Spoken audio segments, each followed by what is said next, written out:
I guess we are good. I think there would have been some problem. I think, ma'am, we could begin again.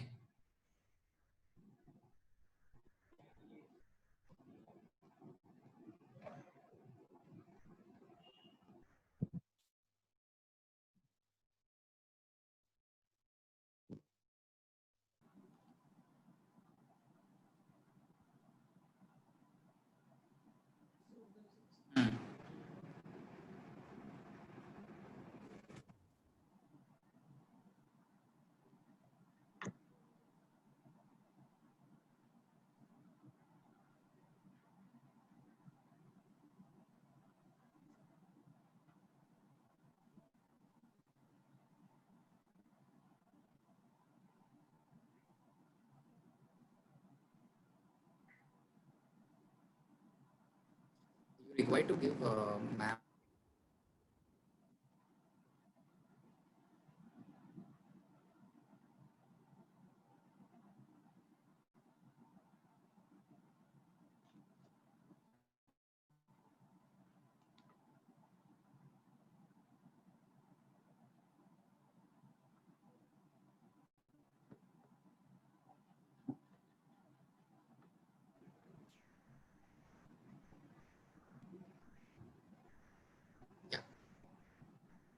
Meher, can you allow me the screen share?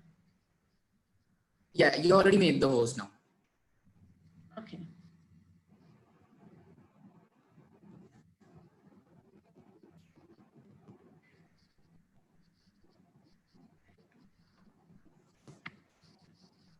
Okay. Is it visible now? Yes. Yes.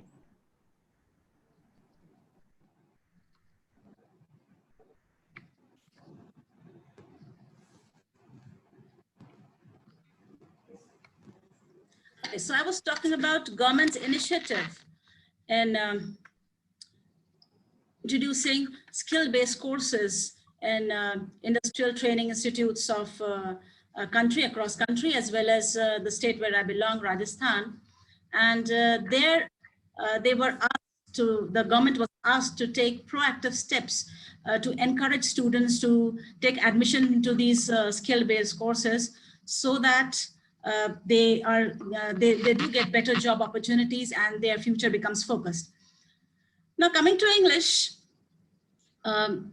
with my experience as a trainer with the corporate, where I was training students to be recruited in multinational companies, as well as my other training sessions across Rajasthan, where I was sharing my experiences with the professors and other teachers, school teachers. And with the level of the students and the problems that they face, my opinion was same as that of the higher education minister. And let me quote that for you. Most of the students are from villages. Despite having talent, they are unable to present themselves well.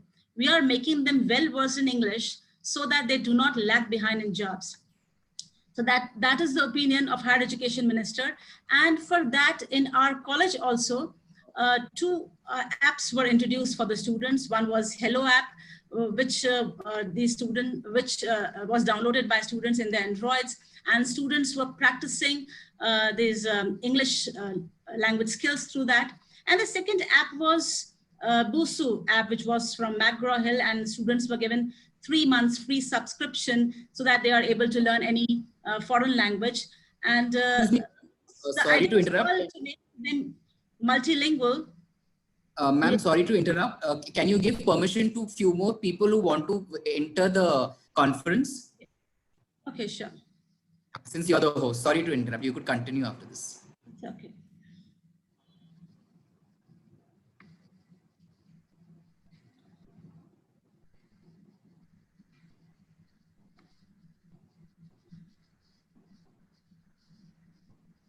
This is what happens.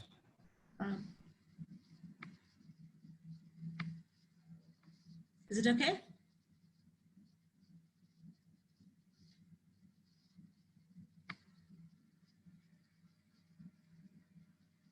Well,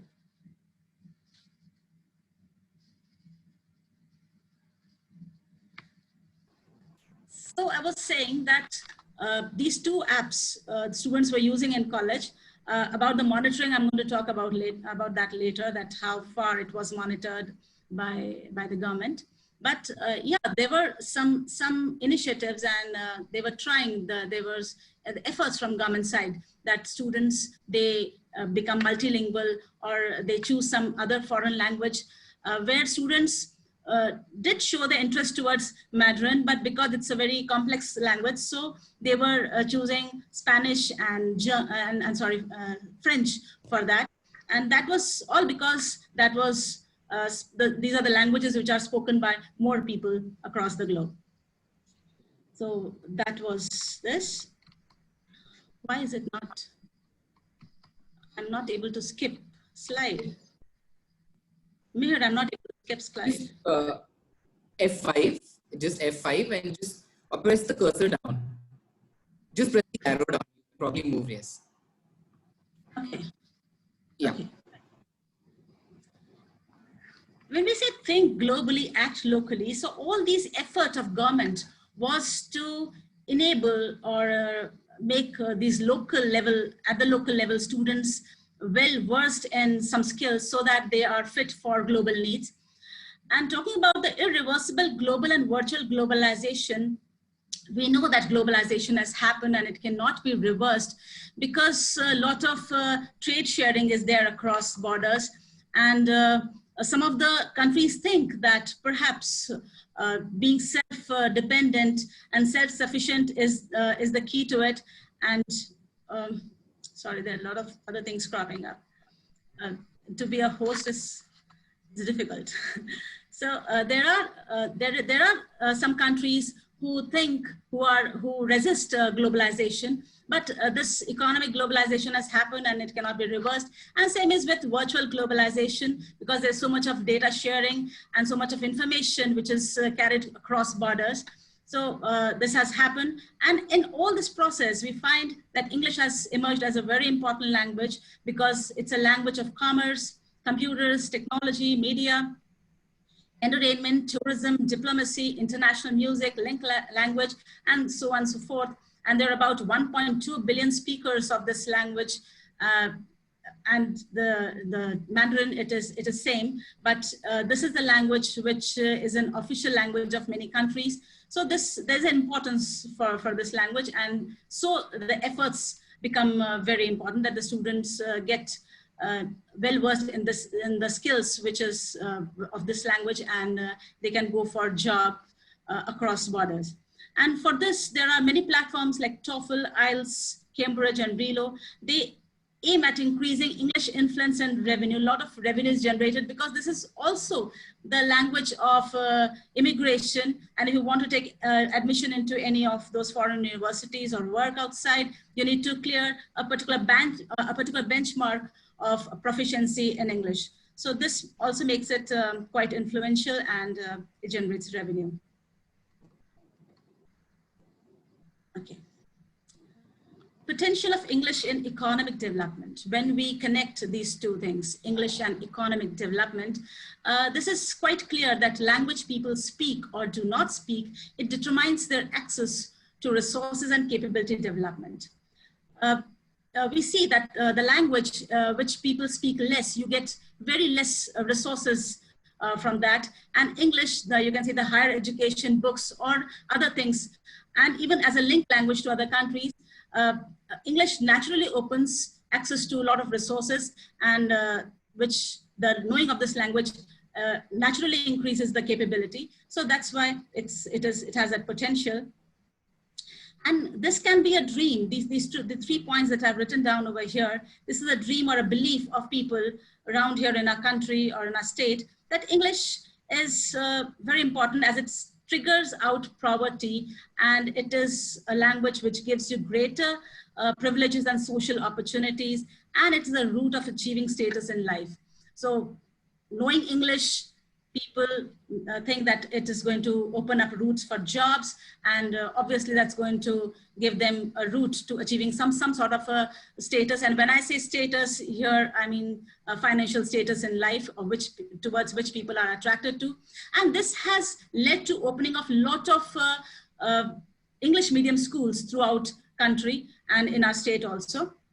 So we'll be also talking about those schools, what is happening in those schools. Okay.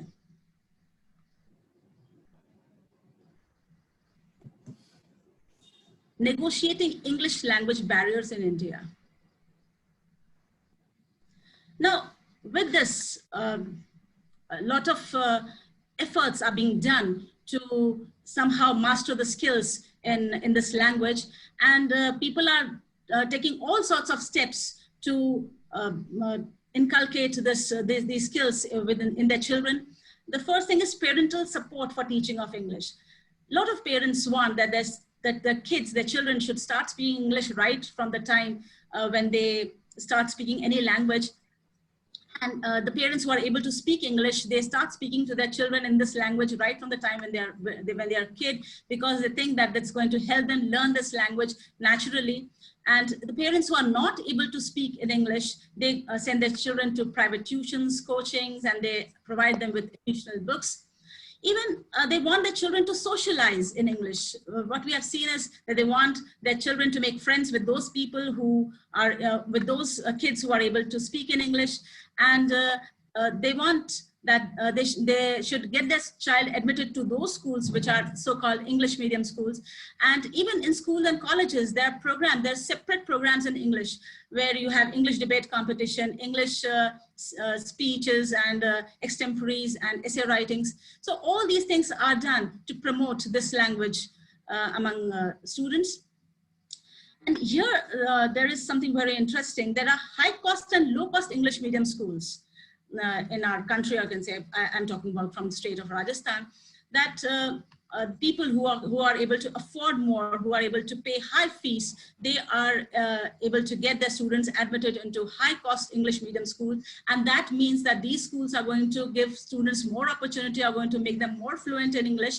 And the whole idea, the whole concentration or the whole focus of parents is to make their children fluent in this language. And then there are low-cost English medium schools. There are people who are not able to afford things in their daily lives, but still they try to get their children admitted into some English medium school if it's a low-cost one. And low-cost English medium school means that there are less trained teachers. They are not going to expose a child to English to that extent. And then there is a lot of disparity that if a child says that he's from English medium school, then it's like asked that which brand or which school does he come from.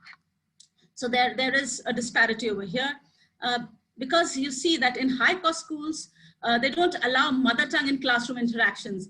That is what is happening. Even in the parent-teacher meeting, when the parents come, the first thing that they ask the teacher or they complain to the teacher is that despite of paying so much of fee to the school, their child is not conversing in English. So that's the first demand that parents have.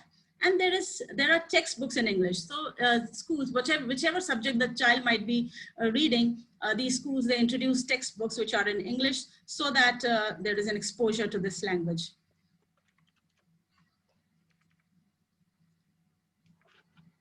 In all this thing, whose development is promoted?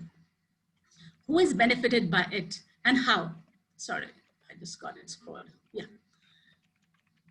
So what exactly is happening? Who is getting the benefit out of it? And who is being taught and who is being cheated in all this? Here are some points which I have tried to put down. There's a disappointment in society for the way English is taught in government schools. Government schools are losing their reputation. I don't know why. There are more skilled teachers and all, but somewhere people think that if they admit their child into a private school, that their child is going to learn English more, and the English is not taught in a correct manner, in the right manner in government schools. So there is a disillusionment towards government schools. And there's a clear divide between students from upper economic urban class and students with low competence from rural areas. This we face in our colleges also, the multi-level classrooms where you have children who have taken education from better schools, and there are students coming from the rural background, and the teacher, the whole year, she keeps on balancing between the content and the way of instruction between the students who are from a better competence and the lower competence students. And I have specially added the word economic over here because somewhere the paying capacity, the fee capacity is also determining the level of this language to which the child will be exposed to. Then you see that teachers in the classrooms, they translate word by word in empty of students. Teachers use a lot of mother tongue in classrooms. I'm not saying that mother tongue should not be used in the classrooms, but mother tongue is just a sort of scaffolding for students. It should be progressively removed. But what we find is that over the years, even if the students are well versed into this, teachers keep on using mother tongue in the class, which somewhere does hamper their English language learning competency. Then parents make great sacrifices to send their children to private schools. I've already talked about that parents with not of that much of paying capacity, who are somehow making their living, they feel proud as well as they are ready to make any sort of sacrifices. We also have films on that, Hindi medium, English medium in Bollywood, that parents are making great sacrifices to send their children to private schools because they think that private schools are going to focus more on this language. And then there is one more drawback, that higher education textbooks are available only in English. Even if some student who is not confident enough in this language, but intelligent enough, but here we find that if the education books are only in English, somewhere the competency is not meeting the grounds, because we find that the higher education textbooks are available only in English. Challenges. For us as teachers in the classrooms, there are a lot of challenges in teaching and learning of English, because English is neither a mother tongue nor a language of communication in larger communities. So there are a few more drawbacks which we as teachers, we face in classrooms, that it is not the mother tongue of students, as well as it is not spoken generally in the larger community. So student is exposed to this language only in the classroom situation. And there are untrained teachers and L2 students. The teachers are not trained despite of a lot of trainings given by government at various levels, but that is not monitored whether they are using that training in their classrooms or not. So there is hardly any difference between a trained teacher and an untrained teacher. There are a lot of untrained teachers, and the language, English language, is a second language or a foreign language for Indian students. Then there are students from a variety of linguistic and economic background, where you just cannot follow any one pattern of language for a translation method, because there are students from a variety of linguistic backgrounds and economic backgrounds too, because this economic background leads to that background of knowledge or of exposure of a language from which they are coming. Then one more thing is that in multilingual societies, there is a battle of hegemony and discrimination. Language is not seen as capability. Language in society is seen as a power, as a supremacy over other languages. So the with English and Hindi and the other indigenous languages, there is a double divide. The person who knows English is superior most, then the person who knows Hindi, and then comes the person who knows any indigenous language or tribal language or minoritized language. So there's a double divide in multilingual societies, which should not happen. And that is always a battle of supremacy. There are people who are against teaching English because they think that it is somewhere their local language is being hampered. And there are people who are promoting this language because it's a need of the day. It's global now. Questions for skill development, classroom practices. These are very important questions. When we talk about literacy and we say that a person who is able to write his name, can you call that person literate in complete sense? In the same manner, a person or a student who is able to just comprehend English or just able to give few simple answers in English, can you say that that person is now skilled enough for the future? So there are some very important questions. These are some very important questions that we need to address in our own minds, that what should be done exactly. Is it sufficient to ask students simple language comprehension questions without tapping their analytical and synthesis skills? Because students in future need to address a lot of discourses. They need to go for their business or their professional purposes. So I think that somewhere simple language and comprehension questions don't suffice. Then the composition, it should not be like only a word on a paper or some simple topics. There is a need to introduce some multicultural life topics and business communication, verbal expressions, non-verbal expressions, writing of the emails, and a lot of other skills related to business communication should be given to the students. Then there is an important question: is it useful to teach standard grammar where they need to collaborate, communicate across national boundaries, facing plethora of many Englishes? So here, there's a question, because the English is not just located only to the English that is spoken in Britain. There's American English, Australian English, Caribbean English, and this English that is spoken in South Asia and all. So when a child in future needs to communicate across borders, so is it fine just to teach him standard grammar when he needs to face plethora of many Englishes around?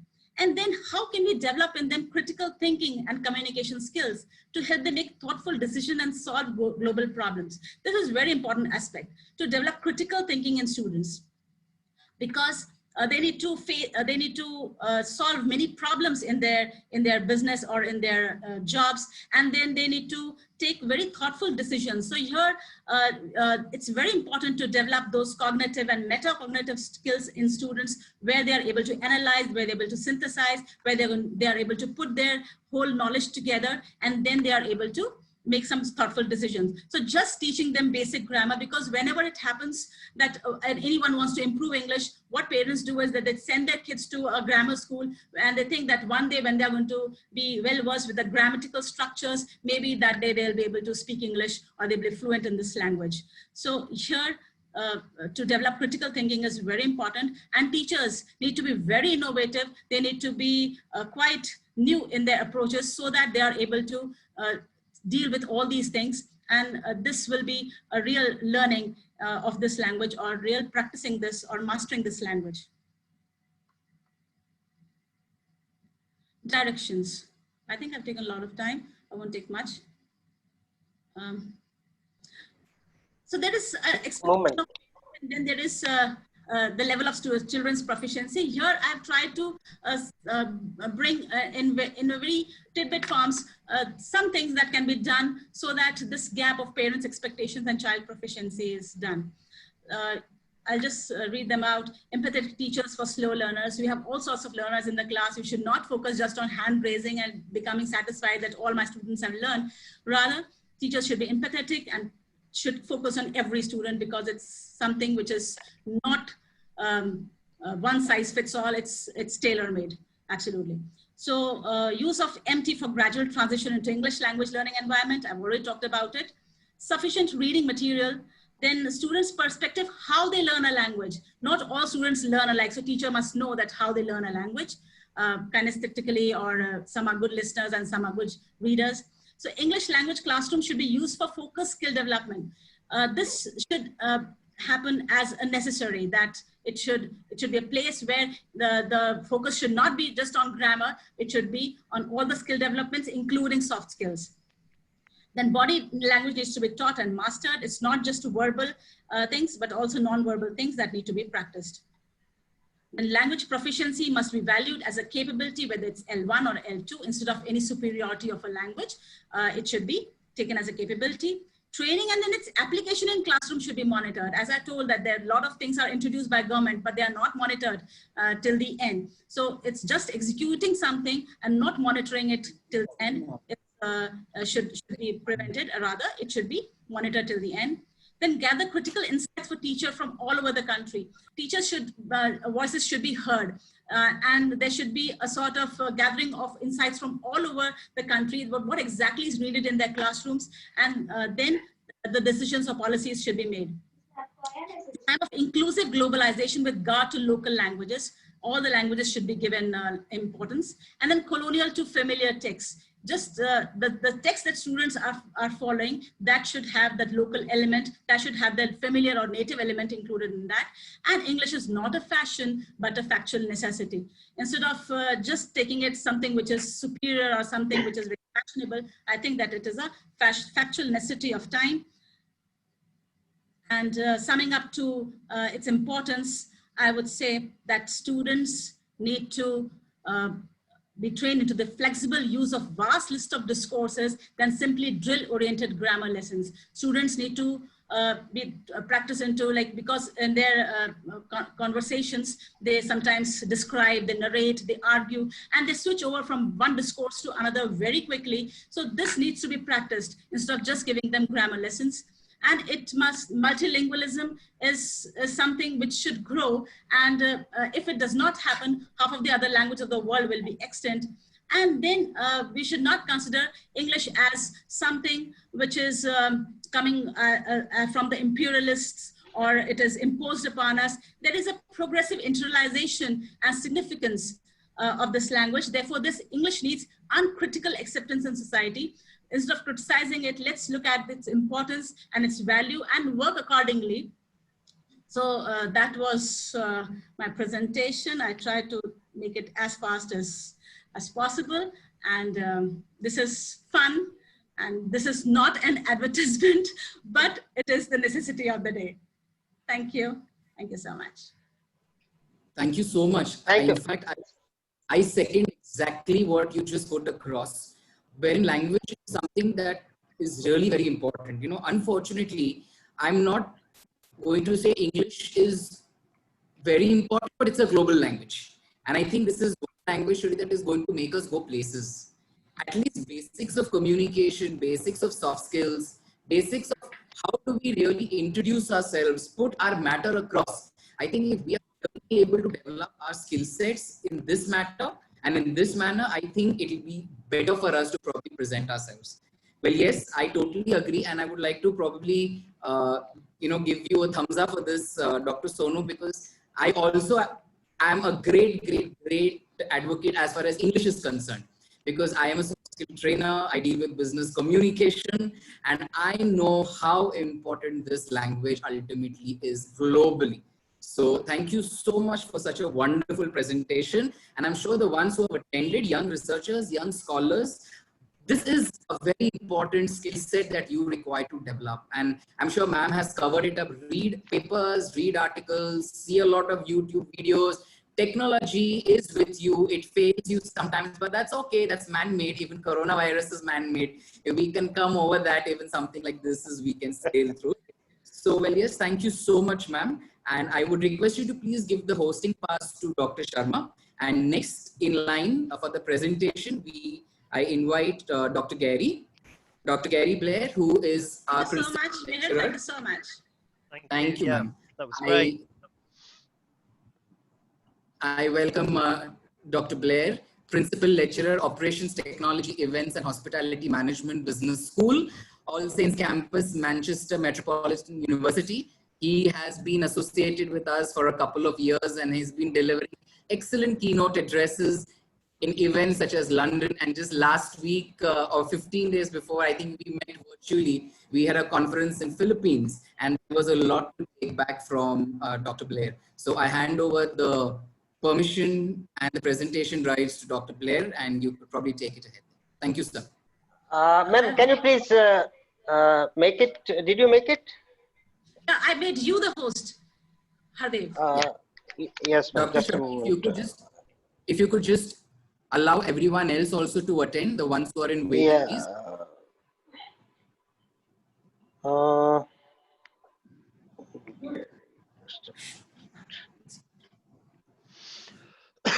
No, still it is not. Just a moment. Okay. Yeah. Ma'am, can you please make it to IAARHIES SAR? Yes, the host. She has made it to you. I can see it. It's the host. You have been given the host pass. Okay, just a moment. Yes, it's over to you, Dr. Gary. I'll take just quick minute. First of all, really, it was very, a technical glitch we had experienced, but I appreciate all of your patience, and thankfully, once again, we are connected. Thank you so much. Dr. Gary, over to you, please.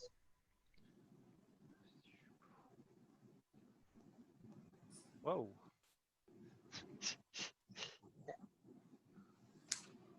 Come on.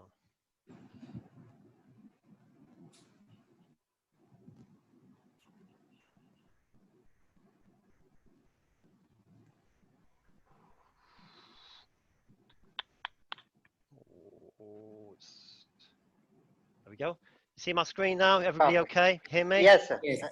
Yes, good, good, good. Yes. Okay, thank you for the invite. Thank you, guys. Very good. Another invitation to come and speak at your fantastic conferences. I think you do a great job. And I was slightly worried with this topic that I might actually do something the same as everybody else, but I can see from the last presentation, I'm taking a completely different view. So that's really good. That's quite strong from an academic point of view. So I'll just introduce myself and then we'll take it from there. I was a systems manager, an IT manager for a large pension fund. I did my PhD in implementing IT and information systems projects. And I then moved to Manchester Metropolitan University Business School. I teach systems and project management. So a lot of this is based on my practice of teaching systems and project management and business at the business school. Okay, so what I've done is kind of take an academic view, because obviously we're an academic society of this. So I'm going to present a number of things here. My paper covers it in more detail. I've given a paper over to Dr. Hardev, and that has the main sources are the Harvard Business Review and the International Journal of Project Management, plus some of my own ideas. So we'll take it from there. So the paper, Addressing Skills Acquisition and Development in a Volatile Environment, I took it quite generally and based it on my practice. So how do we develop skills in a volatile, uncertain, complex, ambiguous environment? Well, what we have to do is locate ourselves in a place where there is stability. So we have to look at areas where either we can establish a contingency, a backup plan, or we can establish particular areas where they are still strong no matter how volatile the environment is. The solution to complexity is to try and make it simple, so we have to have a mechanism for understanding it, which is what I'm trying to get across today. And for something to be ambiguous means really it's another way of not understanding it, so we need to make it clear. So I've tried to give it some clarity and put it all together in a model at the end of this. So what kind of skills are needed? These are the big questions. How do we teach future workers the new skills? The potential is there to go and grab a big market, internal market and external market. The global market size of outsourced services was 92.5 billion American dollars last year. Obviously that's going to shrink this year, but some of these are quite strong sectors. IT sector, the cloud, they have retained value. They haven't shrunk as much as everything else in Corona land with the virus. So obviously this is a big slice of a big pie if you can get any of it. So that's an objective. No, don't just regenerate the internal market, but try and grab a slice of this very big lucrative external market. What kind of sectors have continued to thrive despite the new conditions given by the pandemic? Well, IT have, because we right now we're having an online conference because that's the only way we can do it. We can't kind of travel as much. We've got more restrictions, quarantines, and so on. Healthcare obviously as provision has boomed. Logistics, food probably I'd add to that. Any food provision, engineering and construction. They are big indicators of value for an economy. They're usually the first items to restart in any economy, certainly were in the UK. So there are areas of stability even in a complex and volatile landscape. Okay, so far? Can you hear me? I'm not talking to myself. Yeah, okay, I'll carry on. So what I've looked at is some of the literature which brings together research on this. So what kind of key skills and behaviors do we need? What is the leading stuff on this that will try and help us? So as far as project and business leadership is concerned, You've got complex projects now, more complex in a complex environment. So what you have to do is try to manage resources to deliver it. So you're encouraging a dialogue between the right people. You have to get that dialogue, often an online one, to get people to make key decisions. You've also got to communicate with stakeholders, so you're collaborating there, and you've got to use your practice judgment. So this is again a learned skill to make progress with complex issues. You may not know what you're facing, but if you've got experience and you've got understanding and you're trained, you can actually make good business decisions. So all of these are soft skills, although there is a kind of hard component in that you have to understand the technology of whatever you are making those decisions in. You've got to manage resistance as well. So you develop power support sources and alliance to resolve issues. That is the norm for any project manager. You've got to have some kind of source of power, whether it's position or personal power, or you have access to key resources. You've got some source of power that can resolve things. So you've got the traditional measures as well. You need to deliver things on time, within budget, to the specification, to the required level of quality. But again, that definition of success needs to be negotiated with stakeholders. So again, soft skills, trying to construct that concept of what is valuable in business and in kind of projects. Okay, that was a piece of Australian research. More details in my paper. And there is a kind of whole new project management movement. Hopefully you're guessing some of this. That took an international view, looked at academic articles, and what it looked at are the challenges of kind of operating in a complex environment with very diverse stakeholders. So right now we've got diverse stakeholders on this call, on this conference. So we're trying to reconcile or gain a point of view that moves us forward. So what it took was a non-traditional view. It said that if you look at projects, you don't necessarily take a prescribed view. You can experiment. There needs to be some license. So some of the traditional ways of doing things can be removed. It came up with a set of lessons as well. So you don't look necessarily at the kind of hard and fast outputs that you used to, but look at the wider impact on society as well. Look at the environment, the business environment, and so on. How do we affect what's going on? So you've got your traditional values as well. You're going to try and achieve the objectives of the objectives that were set out for the project, all the kind of traditional project management. But the idea is now we look wider at the kind of people and planet aspects. We look at the environment. And also the long-term effects on our business. I mean, we've got to consider now, how do we move forward with the threat of a virus and the threat of being shut down or locked down? You've also got to bring in partners as well. Most businesses cannot exist on their own, so they need partners. They need some kind of outsourcing or collaboration. And how do you work out what they do? So that you've got to be able to bring in some independent valuation as well and evaluate yourself as to how well something is doing. Multidisciplinary is strong. I mean, when I used to deal with IT projects, I deal with the accountants, the lawyers, the IT people, the administrators, HR people, pensions, and so on. There'd be a whole range of people. So what I found was if I could deal with good people and get a good team together, that would work.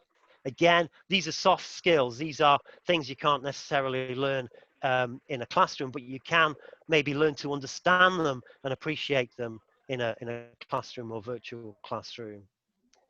Okay, and innovative projects in business, the way to move forward is to innovate. If you can innovate enough, you can produce a disruptive change to the market or the technology and actually take over the business. You can think of some examples, I've given some before, where an innovation has removed everything else because people have signed up to it. I mean, travel agents, for example, have found the internet has removed some of their bricks and mortar business. Online shopping has taken away some of the traditional going to stores. In fact, the coronavirus has emphasized that a lot of traditional shops have not opened because they just couldn't keep going. But the online stores, the online delivery, they have kept going. The Amazons of this world, they have gone from strength to strength because they don't rely on traditional technologies and traditional ways of doing things. So you're using information to confirm existing beliefs. That's the old way of doing it. What you need is to be disruptive in the way you access information. So you access information to remove yourself from an ambiguous environment, which is what we're doing now, and you try and use that information to be original, to be creative as well.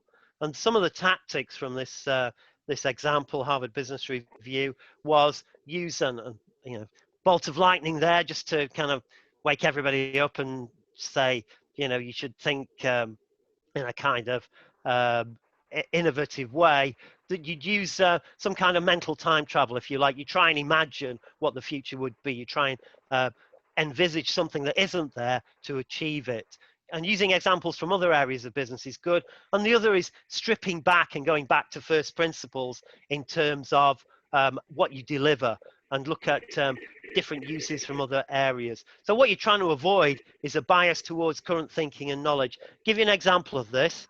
Elon Musk, when he was trying to set up SpaceX, commercial rocket company, what he tried to do was go to the Russians and actually buy some rockets off them. And in the end, they said no.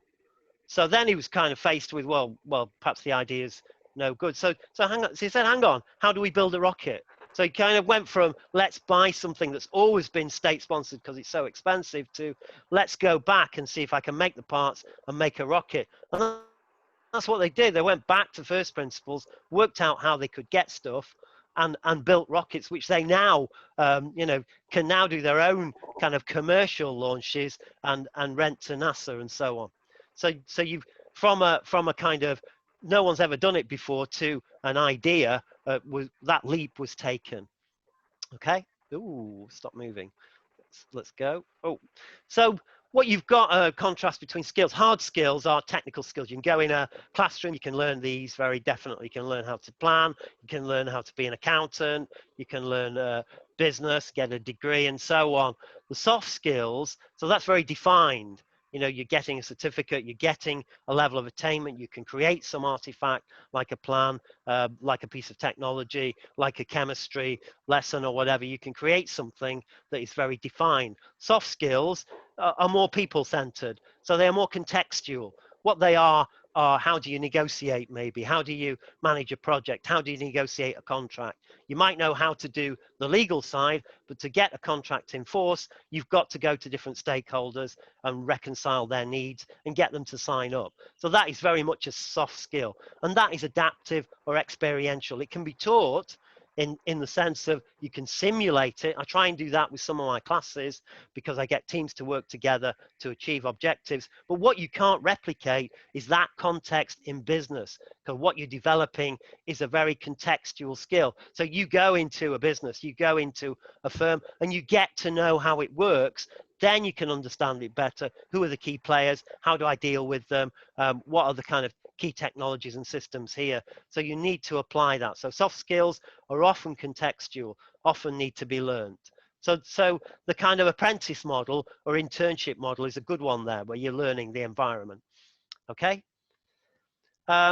This is on competencies. This is International Journal of Project Management. It's kind of splitting down areas of competence, which is very useful, not just for project managers, but for business as well. You got the intellectual side, where you need some kind of critical analysis and judgment. This is the IQ side. You need intelligence in that particular area. A manager will need vision and imagination and a strategic perspective as well. Emotional intelligence is you've got empathy with people. You can understand them, you can motivate them, you understand who they are. And from a team player point of view, it's you can fit in to the team. A very big, one of the biggest criteria of selection. When I used to recruit to my teams, what I looked at was, had they got the aptitude and the basic qualifications, but then number one, how can they fit into my team? That was bigger than anything else. Somebody can have great qualifications. You don't think you can sit opposite them and work with them, then don't recruit them. So being able to be a team player and fit into a team is a really big thing. And having that emotional intelligence does that as well. As the manager, you need that. You need to understand your people. Why are these people behaving in such a way? How can I get the best out of them? How can I treat them in a good way? And competencies of management side as well. How do you manage resources? How do you plan? How do you engage? How do you delegate and empower people? What is the appropriate strategy there? I'll talk about that in a minute. How do you develop and achieve the objectives? Develop people and achieve what is to be achieved. Okay, quite an old theory here. This is a book, Hersey and Blanchard, shows you've got different approaches to being a leader. And again, you can learn this, you can learn the approaches, but you have to apply it in context. So you can start out with very directive, where you tell people what to do, you give them, you micromanage them, you give them a task, you monitor it. Then you go to coaching, you step back a bit, let them do it, but you're very involved with them. You're trying to get them to do, like a football coach, get them to play well. Supporting is you step back a bit more, you give them resources, but they're still coming to you for resources and help. And delegate is where you completely empower them. You give them, you go away, there's the budget, go and sort it out, work out what needs to be done and get it done. You take responsibility off yourself and to your employee. You delegate completely. So those approaches, you might use different ones. As a manager, you wouldn't necessarily stick to one. If something is going wrong, you may move to a more directive approach. If something is going well, you may step back and delegate it more. Okay, different types of leadership as well. Another article that cites you can have different, Harvard Business Review, you get different types, and this it categorized into different types. I'm using these articles as examples of the kind of thing we can learn from the academic perspective. So you've got entrepreneurs. These are people who are prepared to come up with their own ideas and back them. They can be within a firm, outside a firm, they can start up and so on. So you're training entrepreneurs is a good thing for an economy, because we've got more and more people who work for themselves now, such as the nature of contracts. Long-term employment is not necessarily guaranteed. You get a job, you're there for life, you retire. That model has kind of been blown out by society. So you've got all kinds of characteristics here. You've got to be self-confident, willing to act on your own initiative. You've got to be strategic. You have a plan, you have ideas, and you've got to attract others in terms of certainly attention and backing to get the job done, and customers for whatever you're producing. Enabling leaders, they are very much the coaches. They coach, direct, they develop networks of people and so on. Architects are people who take the strategic view. They look at the big changes. They are the Richard Bransons. They are the Elon Musks. They are the guys who look at the landscape. Richard Branson gets out of bed and thinks, what can I do? I can create holidays in space. Galactic, we can do this. No one else has done that. That's a great idea. So they are prepared to change the landscape. They are prepared to change what goes on, and do it in lots of ways. And you can have leaders who are combinations of those, or use different sets of those skills or different types at different times. Let's go. Oh, there we go. So one example, talking about the team side was team roles. There's lots of stuff like this. Meredith Belbin probably did the definitive work where you can kind of self-categorize into what kind of person you are and how you fit into a team. But I picked a really recent one. It was a business consultants, Deloitte, who put this together, and they called it business chemistry. And they said there are 4 main team roles. They did over 1,000 studies. This was really thorough. And they said, here's categories that you can fall into, maybe 1 or 2 of them. You know, basically you are one of these categories, although you may exhibit tendencies from the other. You've got pioneers who like taking risks and new ideas. These are the trailblazers, the entrepreneurs. They like the big picture. They see the big picture. They're the strategic guys. Guardians, they like stability and order. They want to learn from the past. They're very grounded. They want progress, but steady progress. They pull you back from the big ideas, if you like, and say, well, how are we going to do it? Drivers like challenges, getting results. So you give them a target and set them going, and they see things in black and white, right or wrong. You know, what they're looking to do is zap the obstacles out the way and move on. You've got integrators. These are the team players. They bring everybody together. They stop the drivers, guardians, and pioneers banging heads together. They get them together. They organize the team. They like consensus and agreement. And a good team will work with all of those qualities. They will need all of those qualities to get the job done and work best with them. Okay, trying to access all of them. Oh, off we go. Come on. So team will underperform if it cannot reconcile these different types. And so you need to make sure you bring the types together. Make sure if people's voices are not being heard, if the guys who are, you know, maybe integrators are not being heard because they're the quiet ones, make sure they are not excluded. Try and bring them into the team, get their voice heard. So the mix of, certainly I've always found this to be true, and I always try and encourage teamwork and group work in my courses. I think that's a valuable skill. Learning how to work with a team, learning how to be productive, doing assignments, doing formative assignments or summative assignments where you're marked. That is important because you are learning how to work with other people, and that is a business skill. That is a valuable skill for business. Okay, future trends. Well, the idea now is that we don't just learn something at school, I'm an accountant, qualify, go on, get out there, get my degree, become a doctor. That's it. I've done my learning. I can go out and practice. Well, that's changed now. More and more people are changing careers, and it's okay getting an accounting qualification, but how do you deal with people and actually become an accountant in a big firm? How do you deal with the clients and so on? So you've got skills to learn, and more people will have to continue to learn. Right now, we're learning how do we deliver more of our classes online. We've bought Microsoft Teams. It's been adapted for use, and we are, you know, learning on kind of online skills, if you like. So there's a whole new set of skills coming to the business school, and some of us, I've done quite a bit of it, but some of us haven't, and you've got to, you know, kind of get into that, because that is a new form now. We can't just deliver face to face and get people in a class because of social distancing and isolation and all the other things that have happened. So you've got the idea of personal learning cloud. So you have kind of a lot of virtual resources. You've got YouTube, lynda.com, and so on. All of our resources are available to our students virtually as well. And it's personalized as well. You can tailor it for your own individual use. So you can bring up your own portfolio of skills. And increasingly with the cloud, you can bring that together. You can socialize as well. You can have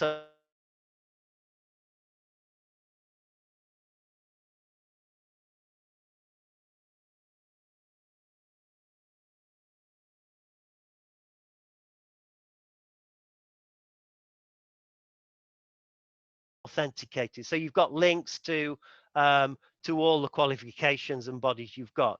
And for example, Society for Academic Research, their work is publicly available. It's authenticated. It's there.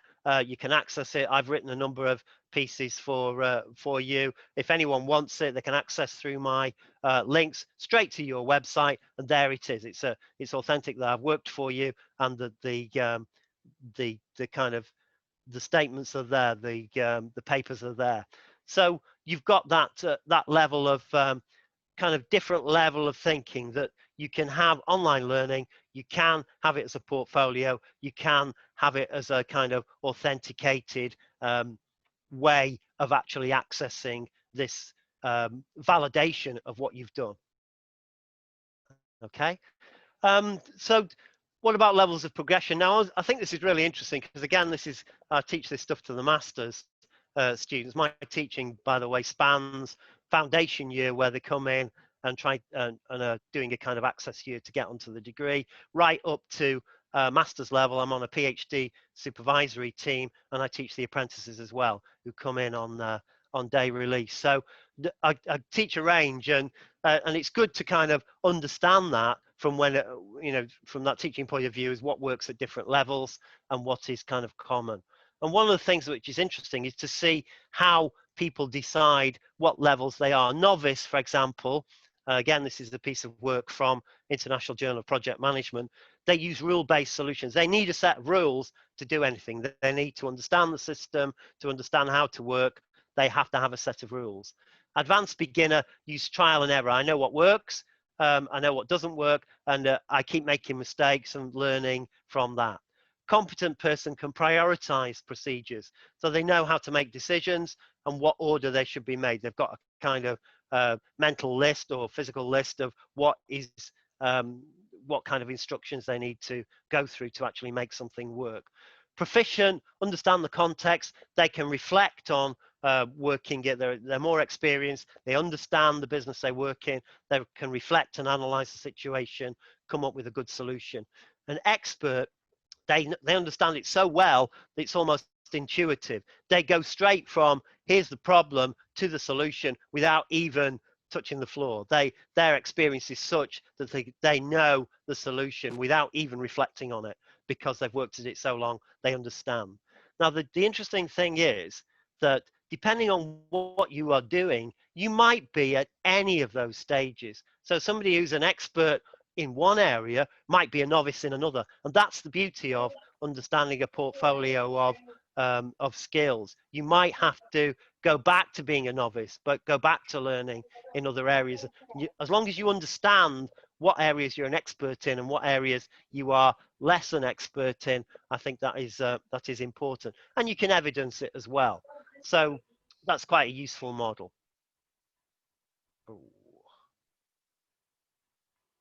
So finally, so what I did was try to put together a model of what we're doing here, the skills development process. And this is my kind of taking the literature, taking what I do, taking practice and putting it into a model. You've got learning resources, including funding. A person accesses those. They've got IQ, they've got intelligence, they've got emotional intelligence, soft skills. They can organize and lead.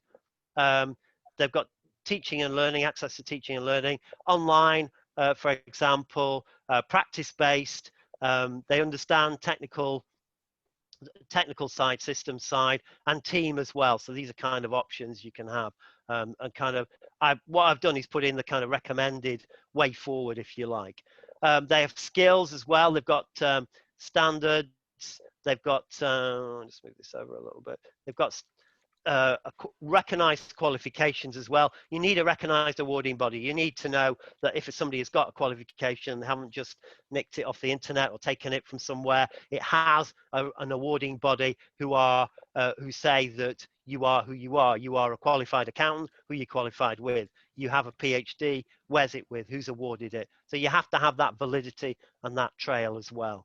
And you need standards and qualifications to know that people have attained levels. And that could be exam based. I mean, project management has practical exams. You can become a Prince 2. It's a particular project management method. A practitioner by taking the exams. So if you're certified Prince 2 practitioner, you'll be authorized by a body to say that you've taken the exams and you have a level of competence in actually running that project management method. So what happens with society, you take people with those skills and they make a useful contribution. So those skills make a contribution to society. There is payment or reward. Could be, you know, if you work for charity, that's a different kind of reward. But anyway, there is validation. The society actually validates those skills in some way. Okay, and hopefully that loops back to the providing learning resources and funding. Okay, so our model is to try to move us on. That's try to give us an overview. So you've got the person, different qualities, team working, practice-based, actually an intelligence quotient. You've got intellect to do something. You've got the soft skills. You've got some kind of mechanism for teaching and learning, for example, online. You come out with a level of skill and a qualification to recognize it, and society recognizes it and rewards you in some way. Okay, so that's my overview. And we've got, you know, we've got quite a number of online qualifications as well. My partner, writing partner, Razan, she runs the Global MBA. You don't have to come to Manchester for that. In fact, one thing about our courses is you don't have to come to Manchester for anything. This year, everything is online. So, and I know that's quite a popular course. So that's me. Thank you very much. Hope I haven't taken up too much of your time, and thanks for the opportunity for actually speaking on this subject. For such a valuable presentation. Thank you so much. Over to you, Mihir, please. So I probably would put it in a nutshell as what Dr. Blair really puts it. He spoke something about leadership, and I'll only say in a simple line, you know, leaders don't do, leaders are very important. They're the one who give directions to us. And it's very important for a leader to really understand what the team requires. And I think once you understand the pulse of the team, and I think once you're really sure about it, they can surely forge ahead, because leaders are not different. They do things differently. It's as simple as that. And leaders require to have a mix of hard skills and soft skills. And I think with these two kind of skill sets which are mixed together, I think they will surely be able to give optimum results. As Yeah, I think you're right, and I think that can be taught as well. You can teach leadership skills, you can teach team working skills. I think courses that ignore it, just focus on the technical side, the hard skills. I think I've got a problem with those because they're not preparing you for practice. Sorry. Thank you so much, sir. Thank you. Can we please transfer the rights to Dr. Sharma, and we'll have our next presenter. May I please invite? Thank you, Dr. Gary. Yeah. May I please invite our next presenter, Dr. Laura Das. She's been associated with our organization for quite some time, and she's an associate professor, and she's working at the University of Technology, Malaysia. Again, she has got great amount of knowledge to share. Can I please request you, ma'am, to take over and address the audience? Okay. Thank you. Thank you very much, Dr. Mihir. And thank you, Dr. Hardev, for this opportunity. I will begin. I will share the screen straight away.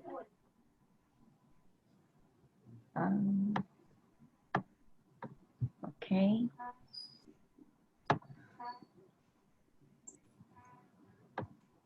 Okay. Is it over to me already?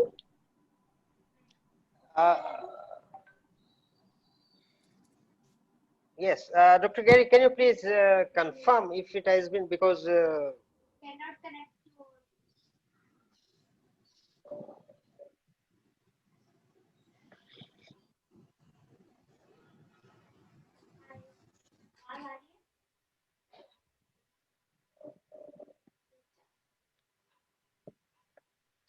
Gary, he's still the host. We request Dr. Gary to please transfer the powers to Madam Laura.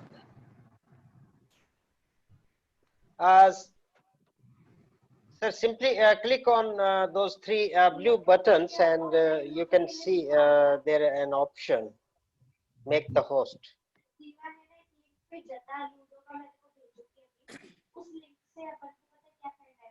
उस link पर तो click करेगी तो या फिर ludo में download होगा तो उसे खोलना ऑनलाइन प्लेलिस्ट फ्रेंड्स पर जाना अपने कोई पासवर्ड वगैरह बनाएंगे तो तुझे आते बताना पासवर्ड वगैरह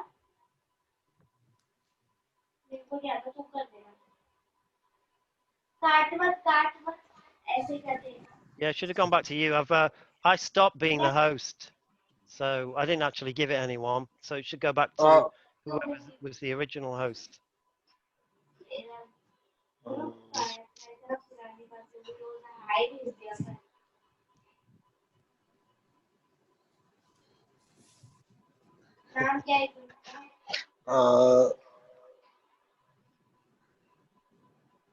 Yeah.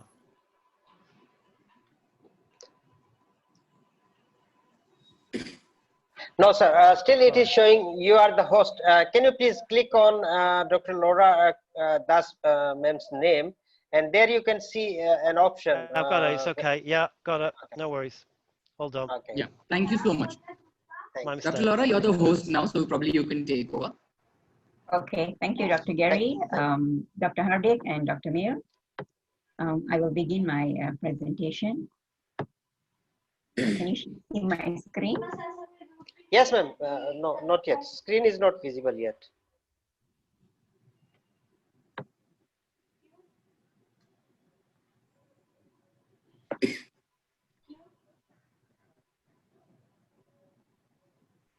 Let me know when you can see my screen, please. No, we are not able to see your screen as yet. Can you click on share screen? Can you click on the icon as share? Share it. Yeah, share screen. Share. Yes. Yes. We can now.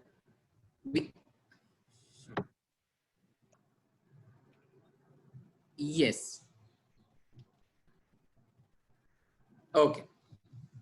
Yeah, you should be able to see the screen. Yes, please. Thank you very much. Okay, can I begin? Yes, please.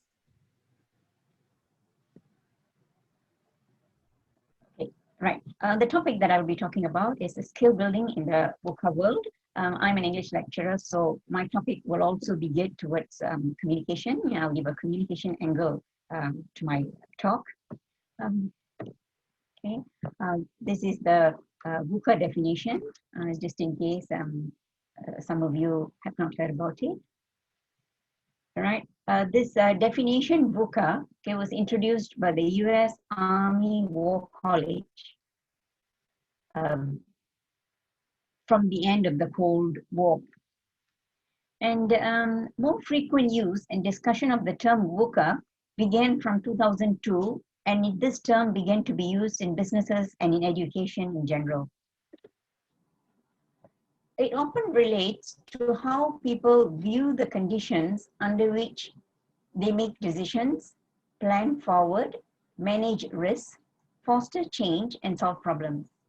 Okay, in general, the premises of VUCA tend to shape the way an organization does business. In other words, VUCA is the scenario against which businesses have to operate.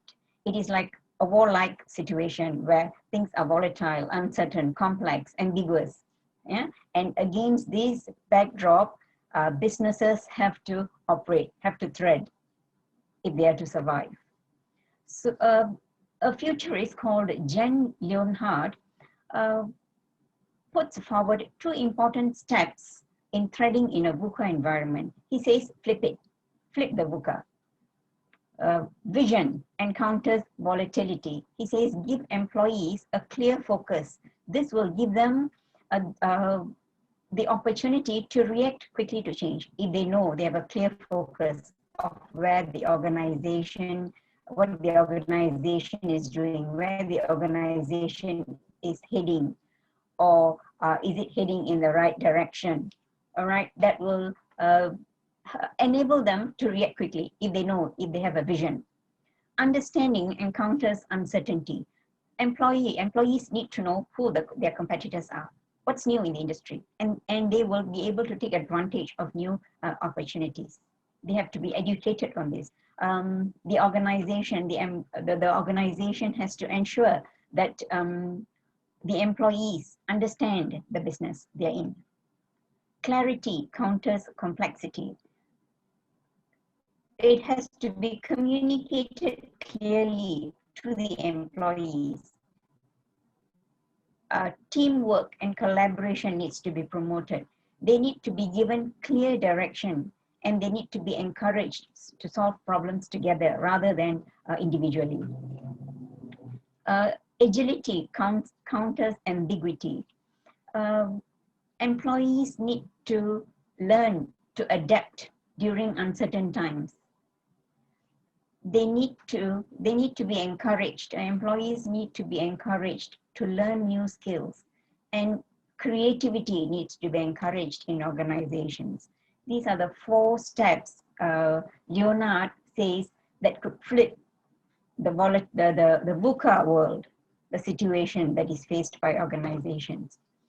Now, the World Bank, in its 2019 report, specifies specific skills to meet the requirements of future jobs. This is the kind of workforce needed by organization in order to thread the VUCA world. It says advanced cognitive skills. Employees have to be, they have to be problem solvers, they have to be critical thinkers, they need to be able to adapt. They need advanced communication skills. They need good social behavioral skills, how to interact with each other, how to negotiate contract, how to close business deals, how to be a good team player. They need emotional intelligence. They need soft skills, and they need digital learning. They have to be digital savvy.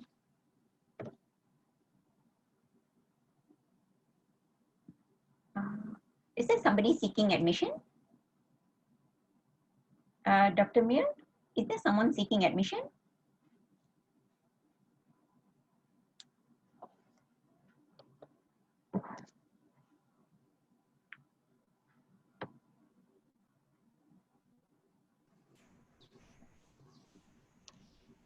Yes, ma'am, we can hear you. Yeah, you can hear me? Continue. Is there someone seeking admission? No, you can speak. Probably somebody must have kept Okay. their mic. So those must be among the participants. So you can continue. Okay, I will go on.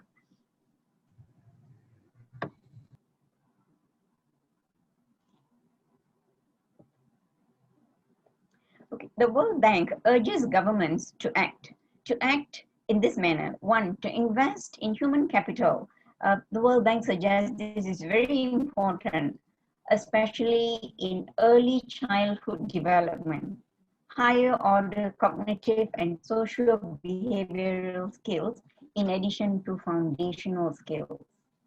A basic level of human capital, such as basic skills, like being able to read and write and being able to count, is needed for an economy to survive.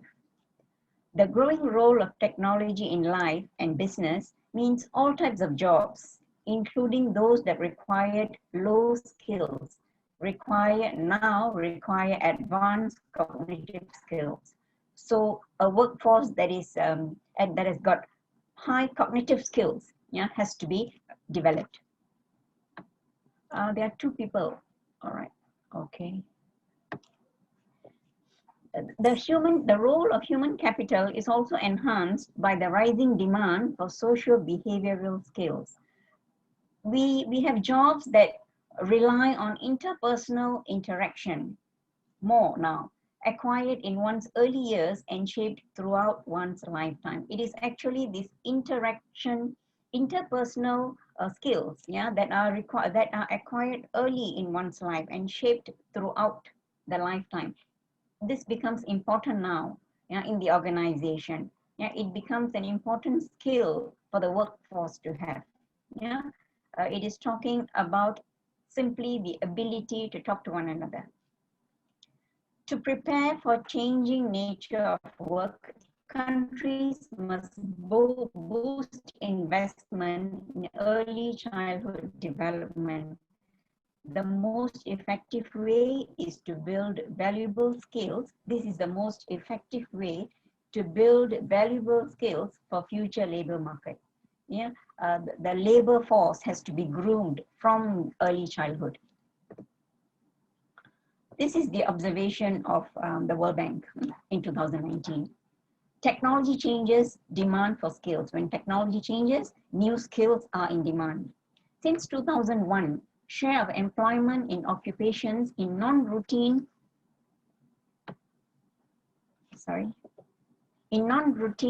cognitive social behavioral skills has increased. That means there is a 19 to 23% of increase in emerging economies for the need for non-routine cognitive social behavioral skills. And this skill is even more in demand in advanced economies. From 33 to 41% increase. There is a need for non-routine jobs, that involves social behavioral and cognitive skills. Investments in early childhood not only includes early childhood learning, it also includes nutrition, health, protection, and education. All these lay strong foundations to the future acquisition of higher order and social behavioral skills. It is important for people to make sure that their children are healthy. A healthy nation will make a healthy workforce. Okay, prenatal period to the age of 5. The brain's ability to learn from experience is at its highest. Let me admit this person. There is somebody. The brain's ability to learn from experience is at its highest. So individuals or parents who ensure the children acquire skills in early childhood are more resilient to uncertainty later in life. They'll be able to deal with uncertainties later in life if they are given the skill early in life. Tertiary education is another opportunity for individuals to acquire higher order general cognitive skills, such as complex problem solving, critical thinking, and advanced. For those who are not able to go back to school or to university, they are already in the workforce, but they do not have a university qualification, they are not skilled. Reskilling and upskilling must be part of the response to technology-induced labor market to reduce labor market disruption. Organizations must ensure their existing staff are reskilled and upskilled on a continuous basis. There is another person seeking admission. Let me admit this person. All right. Maninder Kaur, who is a special officer at NBB Delhi, wrote in January 2020, to stay ahead of competition, organizations need innovative and advanced technology to lower the cost and to increase quality and efficiency. But organizations fail to realize that the very driving force behind every successful organization is its human capital. Human capital has to be developed first. Its greatest assets, its intellectual capital. It is just like having a skilled driver to operate the car. Yeah, we will come to that situation if the human capital is not enhanced. She puts forward a future scenario.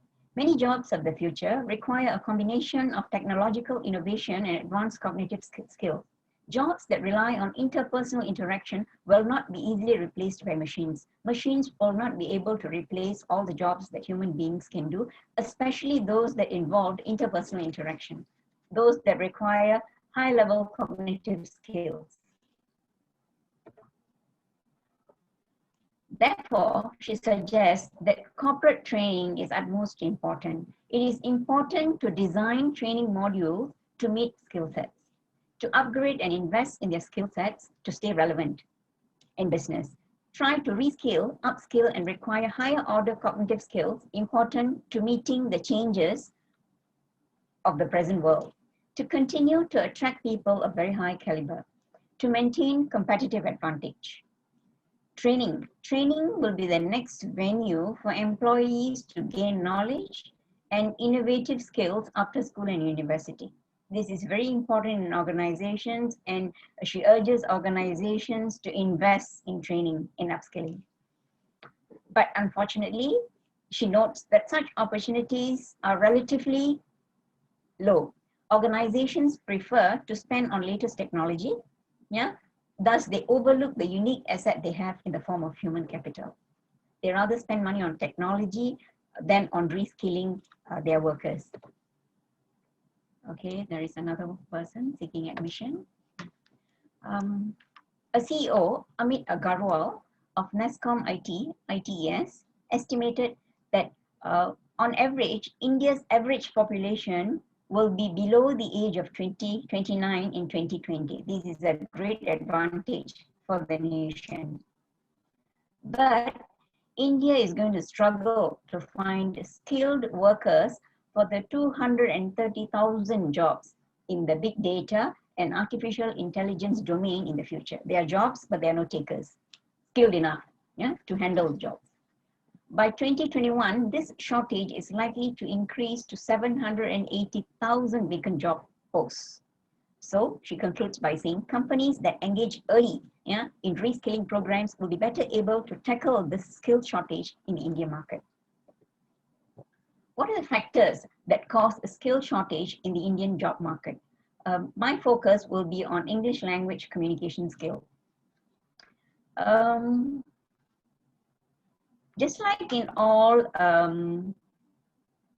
many schools, particularly in Asia, in Africa, in non-European, non-American nations, yeah, there is a huge disparity between classroom knowledge and practical application. This is also true in Malaysia. There is a lot of rote learning taking place where students are unable to apply the knowledge learned in classrooms in real-life situations. They are unable to analyze problems, synthesize problems, and come up with solutions. Ironically, these are precisely the skills required in the corporate world.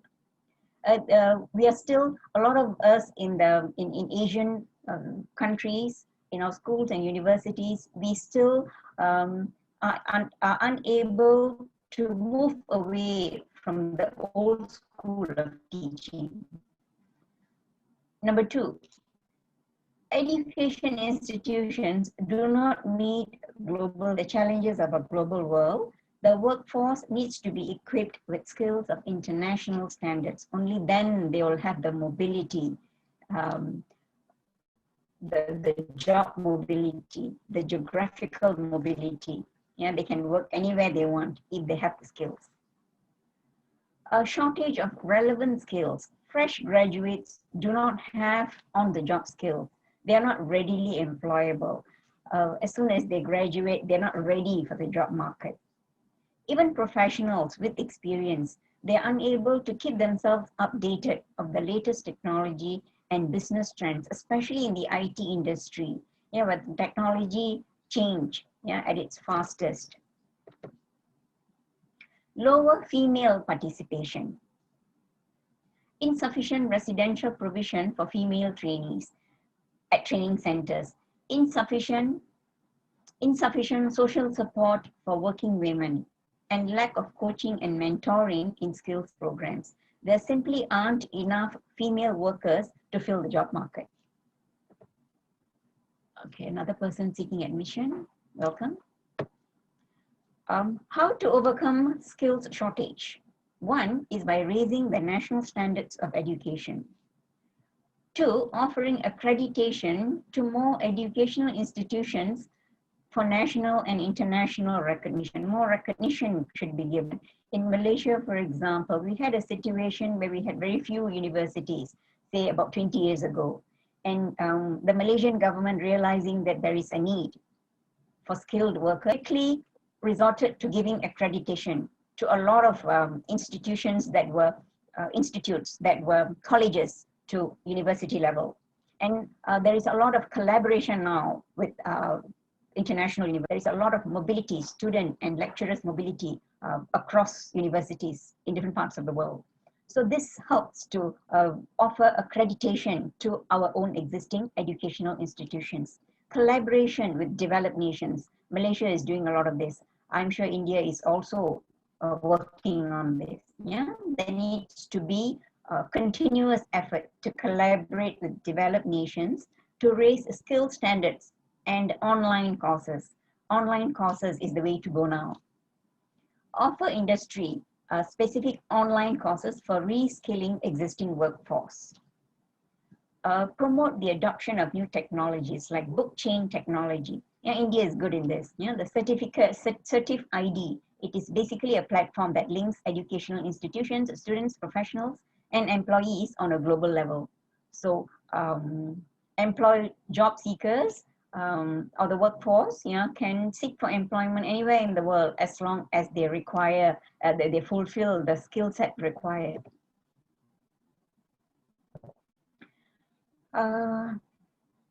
Being an English teacher, my concern is in developing soft skills among students. In Malaysia, the university that I teach in, University Technology Mara, is the only university in the country that has its medium of instruction in the English language, and that is the status enjoyed by this particular university. Despite that, I find that language acquisition among students in my university is still lacking. Okay, and so that brings me here. Developing soft skills among students has to be done not only at tertiary level, it has to start at primary level. By the time they come to tertiary level, if they don't have the basics in communication, we can't do much. We can only help them so much. We need not argue about it. Nobody will argue with me when I say that English language is here to stay. It is the language of survival in today's world. It has replaced Latin and Greek, which were the languages of status and scholarship in ancient Europe. This English language has taken over, and English is here to stay. So young people all over the world, whether they like it or not, they have to master this language if they are to thread in the VUCA world. Research has shown over the decades the importance of English language communication skills in enhancing employability. Nobody will argue with me on this. Recruiters have pointed out many times that among the skill sets required of a potential employee is the ability to communicate in the English language. Job seekers who lack this skill are less likely to be shortlisted for recruitment. In Malaysia, organizations have time and time again pointed out to the universities that this is the issue with fresh graduates. Yeah. Okay. Given this scenario of the very important need of the English language for one's own survival, young people all over the world struggle to master this language. In order for those who succeed, the reward is greater employability, greater job mobility. Part of my screen is blocked. I don't know why. Can I remove this? Oh, okay. Yeah, it's better now.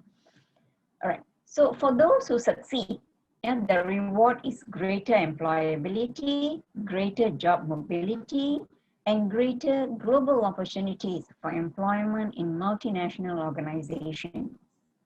This brings to the problem.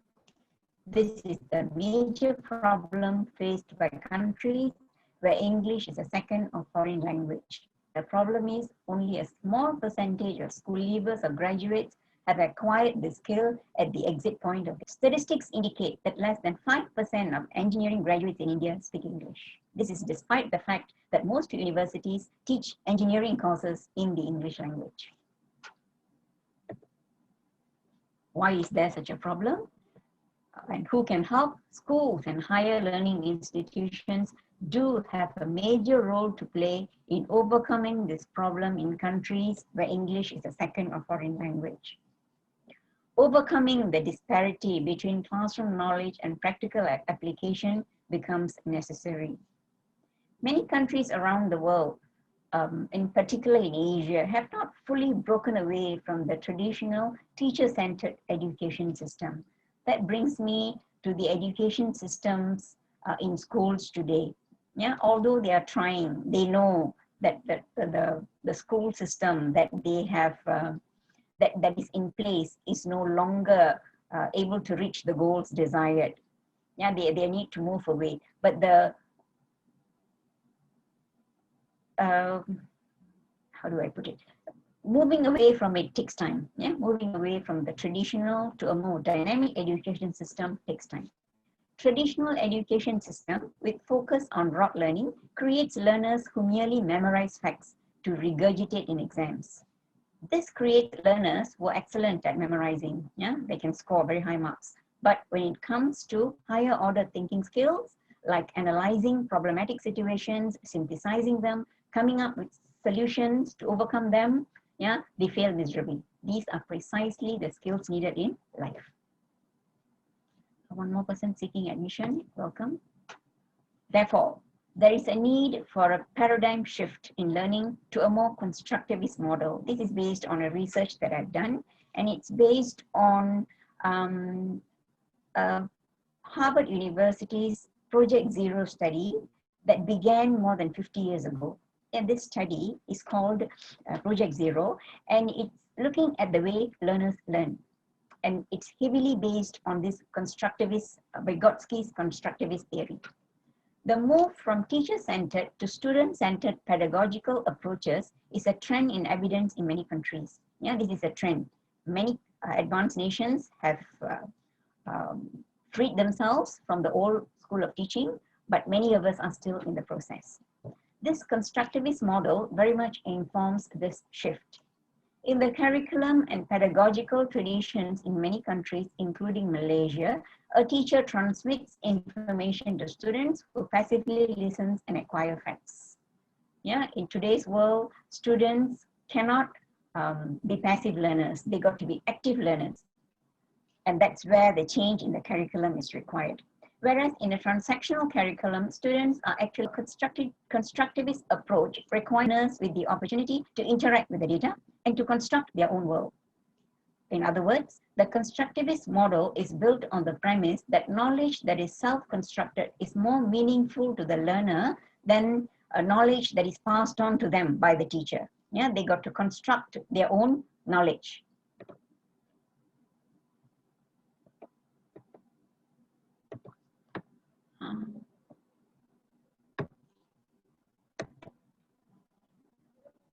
Okay, this is okay. This is how a traditional classroom versus a constructivist classroom looks like. If we observe the traditional classroom, the sitting arrangement is in rows facing the teacher. Yeah, this is. And the constructivist classroom, you can see that the students are all gathered, and you can see that there is active learning going on. There are so many students raising their hands, wanting to ask questions, wanting to answer questions. You can see there is active involvement of students in the learning. And this is another constructivist model classroom, where the teacher sits around with the students and engages them in learning. Not only do they learn from each other, not only do they learn from the teacher modeling an activity to them, they also learn from each other.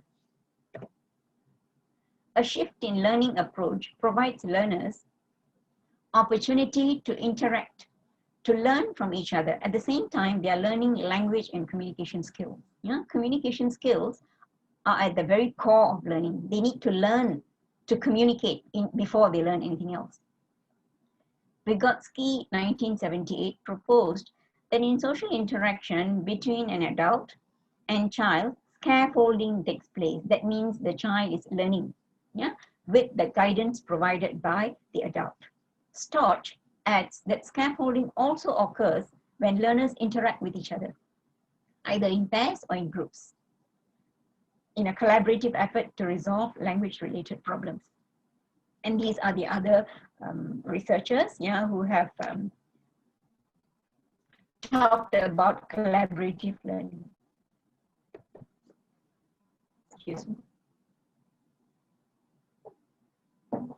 My research in classroom interaction involved three groups of university students.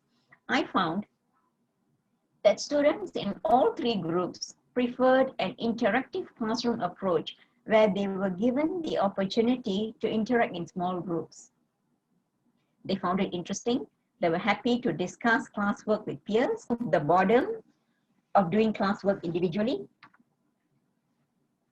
They liked the opportunity to ask teacher questions on a group level rather than a class level. You know, we know, especially our Asian students, they are very shy in the class. Yeah, they do not like to display their lack of understanding. So they prefer to ask teacher questions at a small group level or individual level even, rather than at class level. I also found that teachers varied in their ability to shift from teacher-centered to student-centered approach, although they knew that students liked and benefited from this approach. Teacher training needs to undergo a revamp to enable teachers to handle a different method of teaching. This has to start at teacher training level. Yeah, they have to be trained to handle the new approach. The physical setup of the classroom was not conducive for an interactive lesson. It did not support interaction in the classroom. As I showed earlier, sitting arrangement was in rows facing the front of the classroom. Students had to turn around, move furniture around to face each other during discussion and shift back once the discussion was over. So the physical setup of the classroom did not support an interactive learning environment. And there wasn't much physical space between the groups of students for the teacher to walk around, to listen to students' discussion, and to answer questions. Space was a constraint. The physical layout of the classroom needs to be changed to support this new learning approach.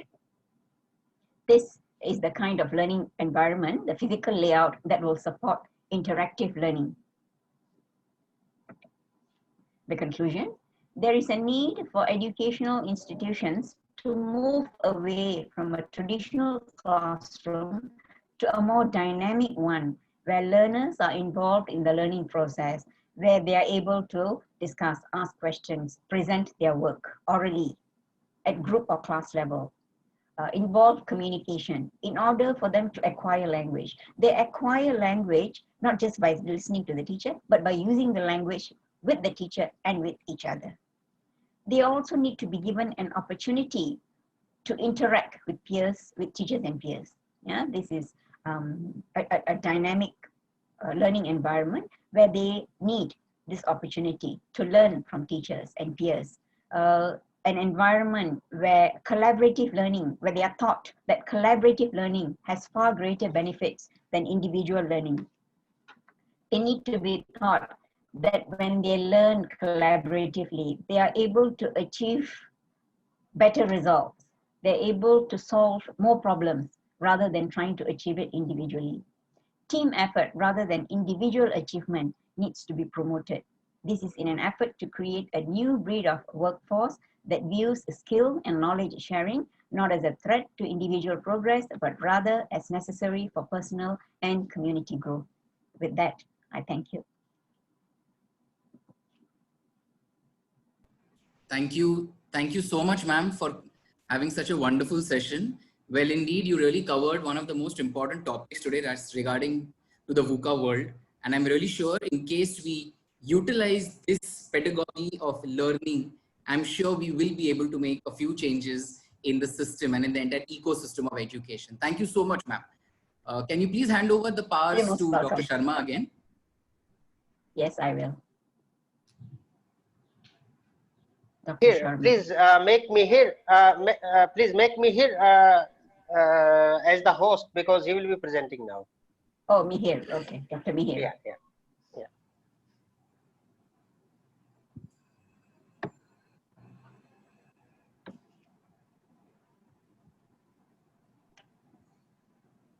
Done, Dr. Mihir? Over to you. Yes, please. Thank you so much. Is my screen visible to everyone? Yes, Dr. Mihir. Yes, ma'am. Thank you so much. Thank you so much. Speaking after so many great personalities, there's a great amount of pressure that works on to me probably to deliver the best, but with the promise that I'll keep it really short, sweet, simple, and I'll make it as interesting as possible. Very sure for that. Ladies and gentlemen, I would like to introduce myself. My name is Dr. Mihir Kalambi. I have completed my PhD from the University of Mumbai, and I've been associated with the Society of Academic Research ever since 2012. So it has been a wonderful opportunity for me to be over here. Now, the most important question that arises, skill development in the VUCA world. Let's give you a simple example. 31st December, 11:59 a.m. 1st January, 1st January, to wish everybody Happy New Year. That's what you all do. And I'm wishing each one of you all right now, wishing each one of you a Happy New Year. Some amount of question runs into your mind. What is he talking? Is he speaking sense? Now, the only reason why I ask such questions is because if anybody's sleeping, probably you all can get really awake and know that I'm not speaking nonsense. I'm going to make some sense right now. 1st of January, when